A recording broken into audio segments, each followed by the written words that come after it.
Dear residents of Punggol East, good evening to you.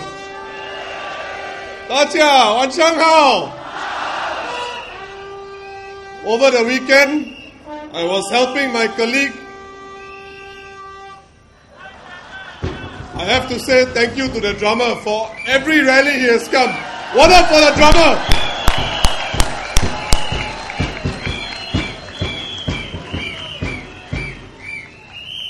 Over the weekend, I was helping my colleague and candidate for Punggol East, Lee Li Lian, campaign in the estate. And I met the residents at Block 112, which is located at the junction of Sengkang East Drive and Sengkang East Way. If you look out from this block, you will see the beautiful side of Serangoon River and the forested area beyond. Now, in the middle of last year, the residents of Pasir Ris Heights went to see their MP, whose name is DPM Teo Chee Hian.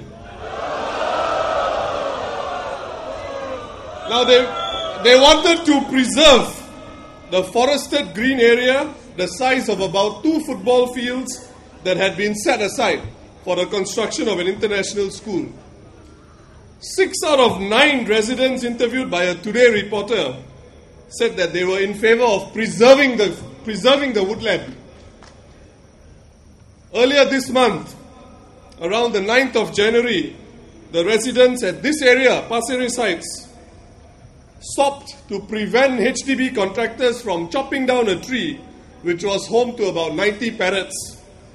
I think all the parrots were WP supporters.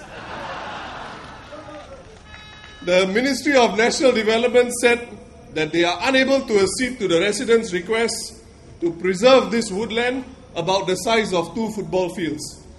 Now, my friends, you may be wondering why this little episode is so significant for all Singaporeans, especially those of us who live near pockets of greenery and green lungs, like in Pasir Ris or in Bukit Brown or just near Punggol. DPM Teo said yesterday that the WP has avoided taking a stand on major issues, for example, on population. But before one can take a stand on a major issue, it is important to be fully transparent about the facts and realities about the trade-offs that Singaporeans have to make with regard to the PAP government's population plans. So far, the government has interpreted these trade-offs in economic terms. This is a relevant consideration, but there are many other considerations that the government needs to look into, because they are related to the quality of our life, especially if the government has some plan to increase the population to 7 or 8 or don't know how many million.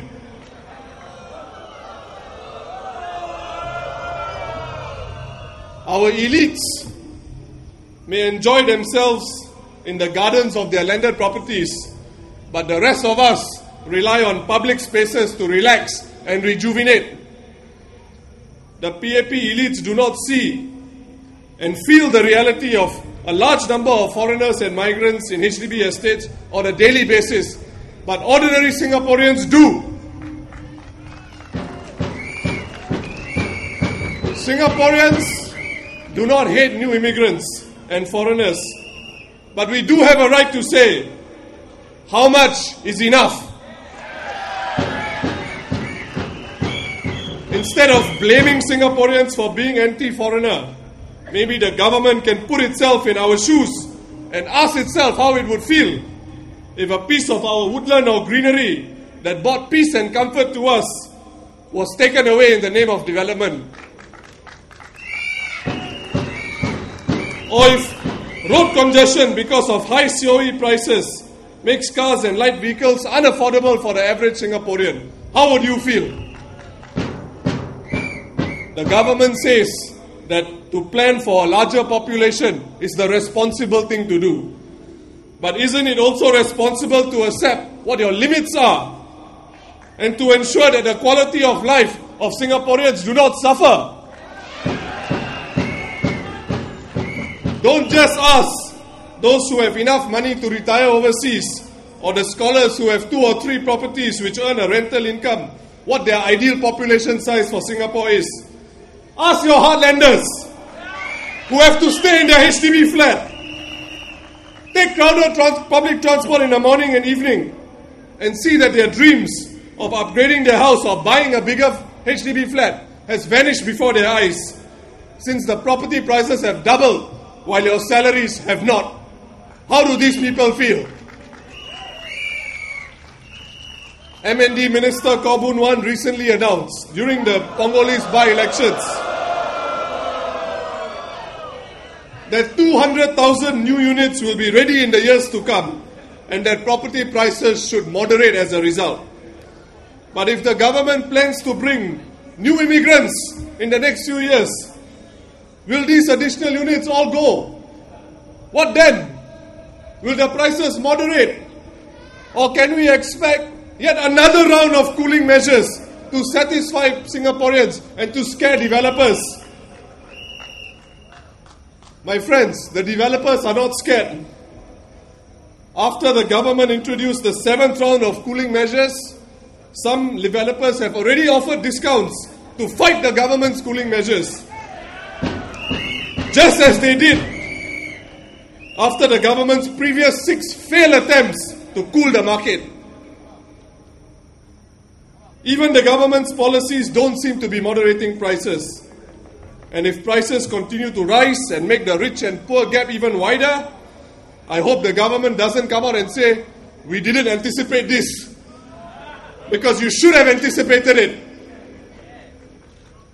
Unlike other immigrant-friendly countries that have a countryside where its citizens can retire and relax, this little red dot is all we have. DPM Teo says, we have not taken a stand on major issues. But I would like to ask the DPM to take a stand on the population size the PAP is working towards and how it plans to retain a patriotism for Singapore, integrating new immigrants and preserving our way of life without dividing this country.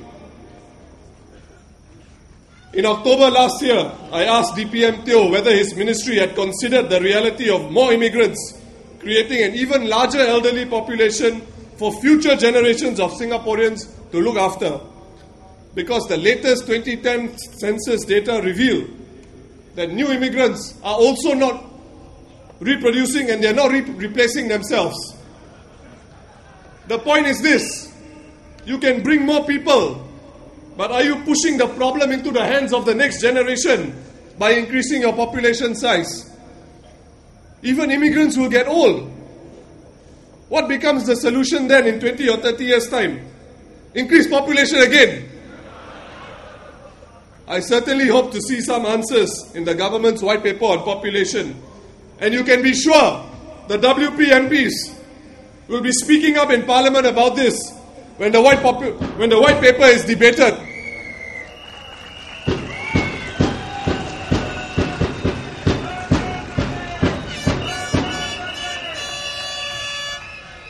Residents of Pongolis, the Workers' Party will continue to hold the government to account and serve you to the best of our abilities.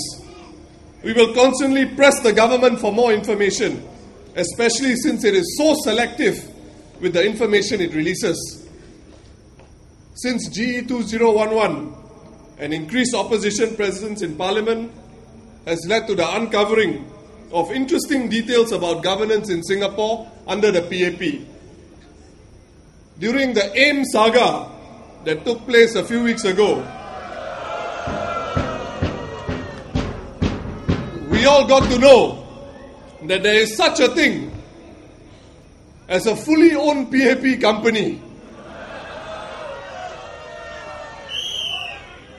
What many fair-minded Singaporeans want to know is how many fully owned PAP companies are there in Singapore, or maybe even overseas. What are their names? Who are the directors?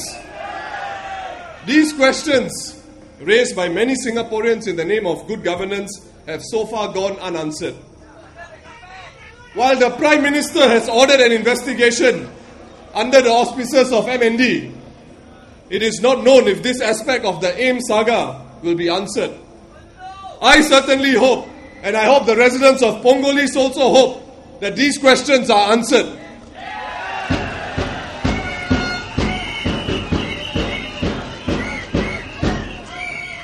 Residents of Punggol East, we have a lot more to do in this journey to bring balance into Singapore politics.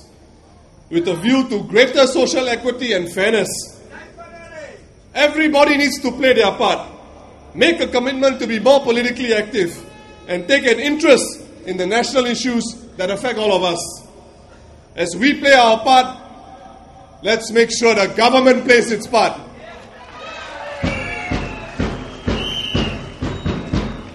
As this is the last rally, I want to read out a comment that was posted on a Yahoo article entitled, "Workers' Party has redefined Singapore politics."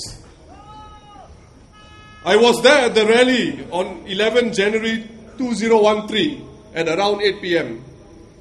Before reaching the field from Rumbia LRT, being considerate, a regular middle-aged guy was directing people to the left through the block of flats, saying that there is a drier route to the rally site.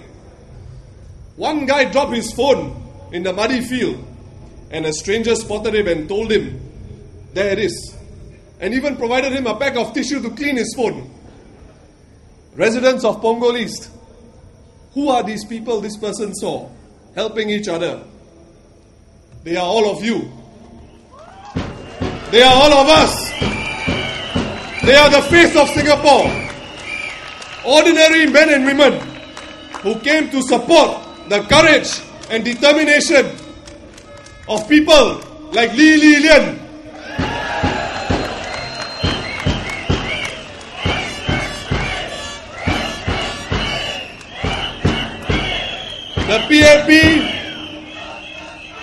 The PAP will never be able to understand this emotion because the elitist route which they are on, with a lack of accountability and transparency, ignores ordinary Singaporeans.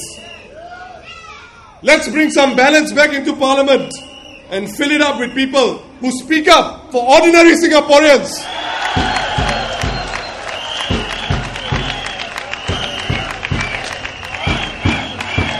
Come 26